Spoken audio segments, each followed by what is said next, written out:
Welcome back to Recap Reactions 22, where we dive into the craziest movie moments that leave you speechless. Today, we're headed down under to Australia, where things take a shocking turn at a seemingly ordinary event. A respected professor takes the stage, starting with a light-hearted joke to warm up the crowd. But then out of nowhere, he drops a bombshell of a joke, one that's far from funny. The entire room is left stunned. Before anyone can react, a brave woman from the committee tries to put a stop to his outrageous behavior. But just when you think things can't get any worse, the professor goes full psycho and get this, cuts off one of her fingers. Yeah, you heard that right. Things just got real. Everyone runs away in panic while the professor picks the finger with a napkin. Soon the police arrive, and when the professor refuses to cooperate, he gets shot. With his dying breath, the professor tries to reach for his ringing phone to no avail. In Louisiana, Elliot says goodbye to his pregnant girlfriend Shelby, who he will be marrying in a few days. So then he goes to work, only to learn that he is getting fired for being too nice to the clients. This is terrible news too, not only because of the incoming wedding and baby, but also because Elliot needs his insurance to take care of his mentally challenged brother. Afterward, Elliot goes to check on his brother Michael, who is very scared to hear the news. Without insurance paying for outpatient care, Michael will be sent back to a mental institution, which he does not want because of how they treat him there. Next, Elliot goes to visit his abusive father Samson to ask for help, only to discover that Samson has lost all his retirement funds and will now have to move with his son. That night, Michael asks Elliot to drive him to the store so he can get his medicine. During the trip, Michael points out how weird it was that their father only became mean later after he magically started to make more money. After dropping Michael, Elliot stops at the traffic lights and gets annoyed by a fly circling around his face. The traffic lights are strangely still red when suddenly Elliot gets a call from an unknown number with a ringtone he did not choose. A mysterious voice calls him by his full name and announces that Elliot has been selected for an incredibly unique game show that could make him tons of money. When Elliot tries to pass, the voice reveals it knows everything about him. His mom was killed in a car accident when he was 9, he has student loans, credit card debt, and trouble sleeping. The voice even knows there is a fly in the car and tells Elliot to swat it, promising to pay him $1,000 if he is successful. Getting annoyed, Elliot quickly swats the fly, killing it. As soon as he does so, a message arrives on his phone saying the money has been deposited in his bank account. Starting to worry, Elliot gets out of the car to check if someone is spying on him, but he does not see anyone. At that moment, the voice calls again and tells Elliot that his next challenge is to swallow the fly for exactly $3,622. which is what Shelby owes on her credit card. After the voice ends the call, the traffic light finally changes to green. Minutes later, Elliot arrives home and checks his bank account online, confirming the money was deposited. Then Elliot takes out the fly and eats it, which causes the next prize money to instantly appear in his account. The voice calls again, saying that in just 36 hours, Elliot can be extraordinarily rich. He only must complete 11 more challenges that will increase the value advances in the game. If he makes it to the end, he will get $6 million. If he fails any of the challenges, the game ends and Elliot loses all the money he made up to that point. There are rules to follow, and the voice tells Elliot to be alone to hear them. So when Elliot sees Shelby leave her room, he starts moving around the house to avoid her, eventually hiding in the bathroom.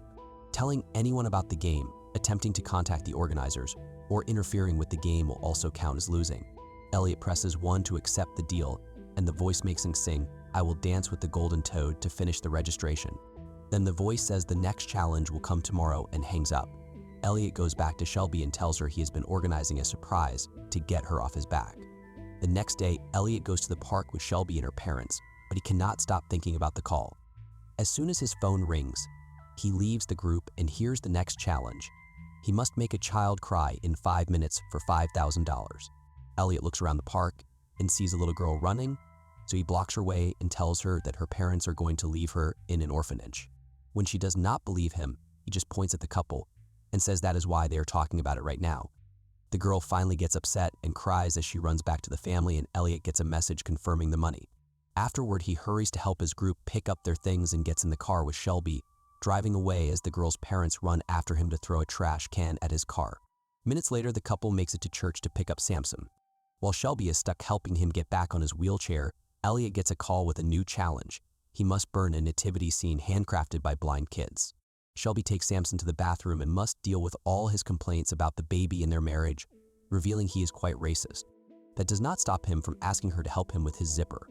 So meanwhile, Elliot uses this opening to steal the nativity scene and takes it to the backyard, where he lights it on fire and instantly receives the money.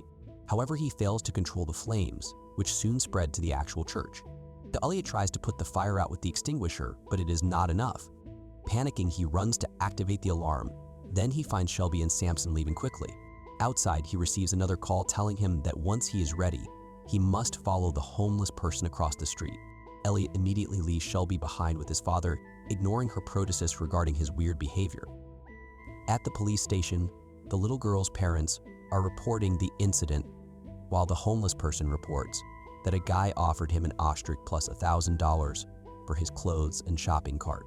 However, he took the things and ran. The description both victims give match, and Detective Chilcote becomes interested in the case, especially when a new report comes in saying the same guy started at church. As Chilcote announces he will go himself, an officer comes in with the infamous ostrich.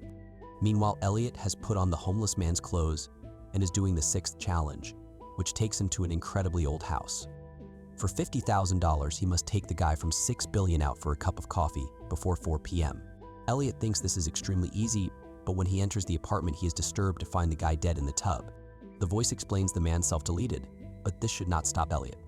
Determined to win the game, Elliot sprays freshener all over the body to cover up the rotting smell and drags him out of the apartment in the homeless guy's shopping cart, making sure to put him in a position that makes him look alive. At the diner, he covers the body's face with a hat and is rude to the server because she is taking too long to take his order. With only 1 minute left on the clock, a group of police officers enters the diner and sits right behind Elliot, making him nervous. The waiter serves them coffee first, leaving Elliot with no choice but to steal a cup from them and put it on his table just in time. A message on his phone confirms he got the money, but now the officers are angry. Elliot apologizes and drops a bunch of money on the table while calling out the police officers because they were putting alcohol in their coffees. This makes them back away and Elliot gets to escape. Then he gets a call from the voice, who is so impressed by the police trick that he counts it as the 7th challenge.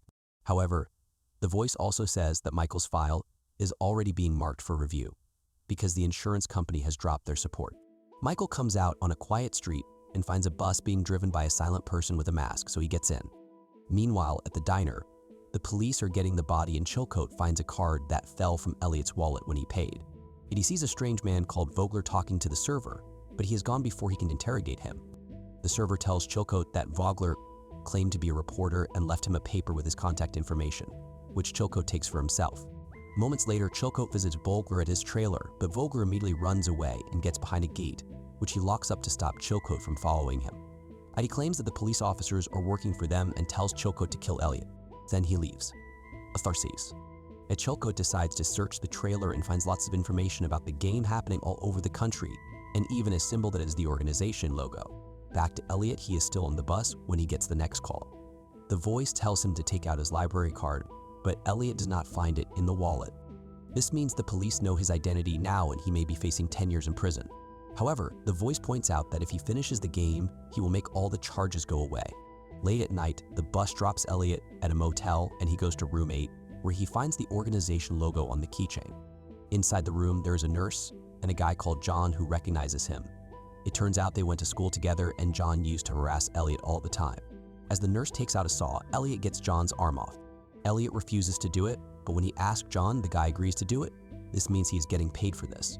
Elliot gets ready to do it, but the nurse only gives John a local anesthetic, so Elliot gets afraid of doing this with John awake.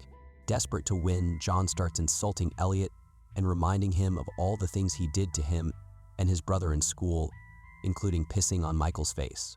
Eventually, Elliot snaps and cuts the arm off in just one move while John yells in pain and blood is splattered everywhere. Afterward, Elliot puts John in his car and takes him to the hospital, giving the arm and a bag to a nurse before leaving.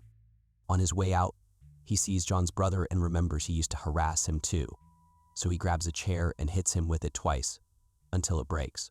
Then he gets a message confirming that the last act is Challenge 9.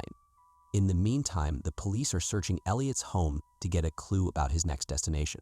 A few hours later, Elliot makes it to the practice dinner for his wedding. He says hello to everyone but quickly moves to a corner, anxiously waiting for the next call. The voice finally comes in and says challenge 10 will be for $500,000.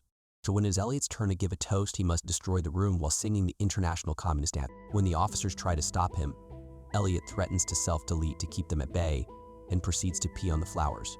Then Elliot runs out of the building, putting up a chair to block the door.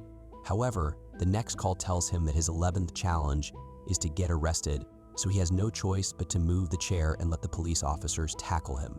Later at the station, he is interrogated for hours, and a police officer makes a list of all his goals, of all his crimes. Elliot sees things he did not do, making realize someone else is playing the game too. In the head office, Chilcote learns on the news that Vogler's RV was set on fire. Chilcote wants some time with Elliot, but his superior denies it.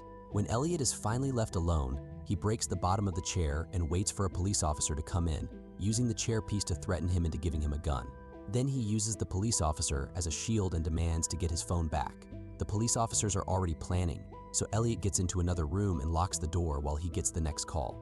The voice confirms there is another player, and if that guy finishes the 13 challenges first, he gets the prize while Elliot gets jail.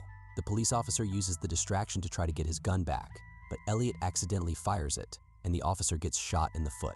The other police officers are about to bring the door down, so Elliot grabs a chair and jumps through the window, landing on a dumpster. His phone falls and he thinks of getting it back, but Chilcote is aiming his gun at him from the window, and there are more police officers coming, so he has no choice but to run away. Minutes later, Elliot steals a phone from a random guy on the street and holds him up, yelling that he knows he is being watched and that they can call him to this new phone, but nothing happens. At that moment, a woman passes by, and Elliot starts harassing her, thinking she is part of the game too, and following her to her home.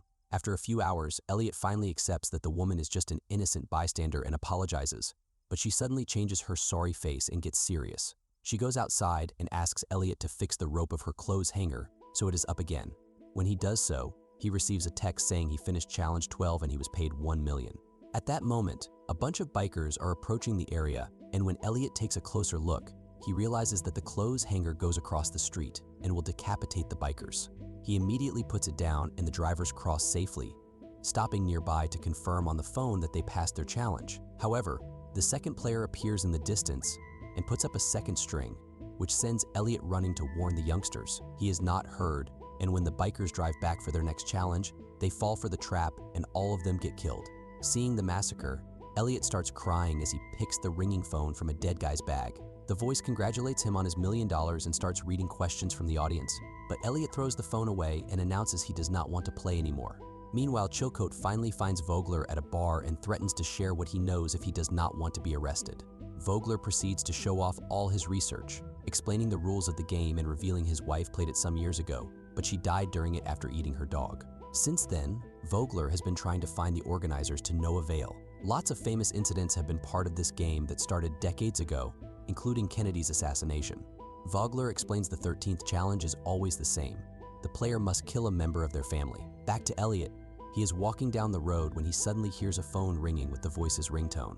He starts searching for it among a crowd and notices a person running away, so he follows them into an amusement park. Suddenly, the other player starts an ice cream truck and tries killing him, but Elliot dodges just in time.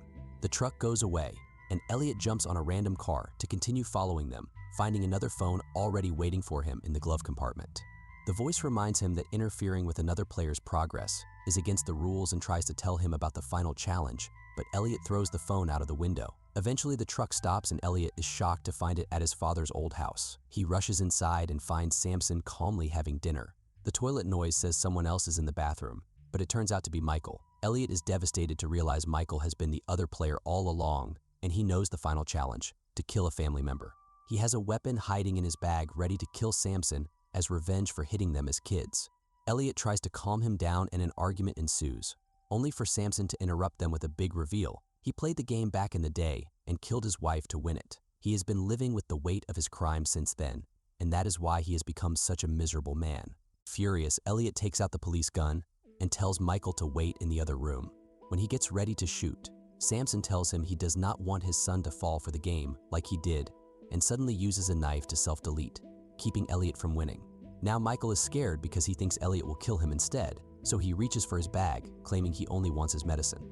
Assuming the worst, Elliot panics and shoots Michael first, immediately regretting it. He rushes to his brother's side, and Michael admits he only wants to win at something for a change before stabbing Elliot, who immediately pulls away. Michael reaches out to repeatedly stab him again, as his bullet wound keeps on bleeding until he dies. His phone plays a jingle and announces he lost all the money he made before declaring that Elliot is the winner. In the meantime, Chilcote opens his truck with keychain that has the game logo, meaning he works for them. He has killed Vogler for knowing too much and is now burning all his research. Afterward, he gets into Samson's room with the intention of burning the bodies there too, only to be found by Elliot. Chilcote explains that Elliot has nothing to worry about because his job is to cover up all the game crimes and get rid of the evidence. But Elliot is too eager for revenge and shoots Chilcote on the spot. This disqualifies Elliot, and he instantly loses the $6 million. Moments later, Elliot calls Shelby to make sure she is all right. Shelby says someone called him and asked her to eat a fly, but she did not do it, so Elliot sighs in relief. Make sure to subscribe and turn on notifications so you can watch more videos like this.